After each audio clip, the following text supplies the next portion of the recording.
Hello guys! Welcome back naman dito sa ating Facebook page. Meron po tayong ready to release na unit. Ito po ay DA710V 4x4 automatic transmission, captain seat, all-wheel drive. So, quick review lang po sa unit na to. So yung napili po na kulay ng ating customer is two-tone, metallic black, and royal blue. Ito po yung kanyang headlight sa mga DA710V. Ganito na po yung kanyang headlight.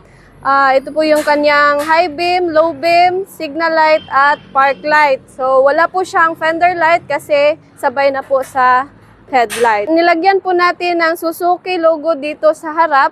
Tapos complete LTO registered na po siya direct sa pangalan ng buyer. So with plate na po siya. Tinted na po yung ating mga salamin.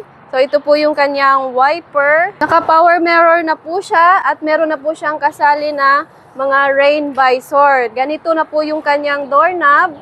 Ayan. 13 inches mag wheels na po siya. Yung size ng kanyang gulong is 165 by 65 R13. So fully undercoated na po yung ating unit. Sa ating brake drum, kinulayan po natin ng kulay red. So ayan yung fully undercoat natin. Dito naman sa ating likuran, makikita po natin yung kanyang third light, back door wiper. Meron din tayong nilagay na Suzuki logo. Tapos ito po yung kanyang back door handle. Sa mga DA710V na back glass is hindi po siya full glass. Dito naman yung kanyang tail light. Tapos sa ating plate number naman sa likuran is nilagyan na po natin ng plate holder para hindi po mabend yung kanyang plaka. Tingnan naman natin yung space ng kanyang likuran. So ayan, sobrang lawak po ng space ng kanyang likuran. Mas lalawak po siya kapag naka-fold yung upuan sa second row. So sa mga DA710V naman is wala po siyang plastic cover dito sa gilid. So ayan, meron naman dito yung kanyang dome light. Yan po yung extra ilaw sa loob. So ipakita ko naman dito sa second row. Ayan. Yan po yung captain seat natin. So, ayan, complete seat belt na po siya.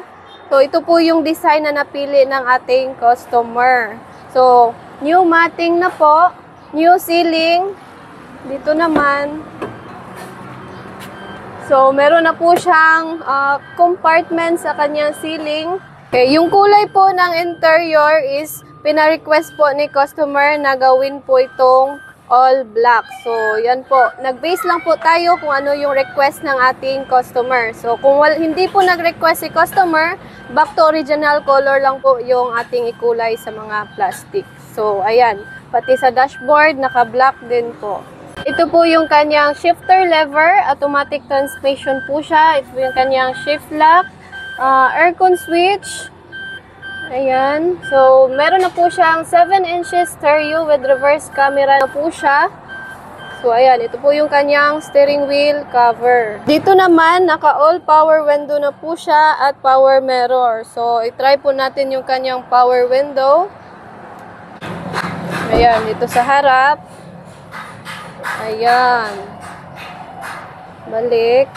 Ayan. Working po sa harap. Sa likod naman. Ayan, balik. Ayan. So, sa kanyang power mirror naman, mariretract po siya. Ma-auto fold. Then, ma-adjust po yung kanyang mga salamin. Ayan.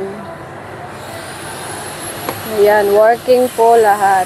So, ito po ay basic setup lang na nagkakahalaga ng 350,000 pesos.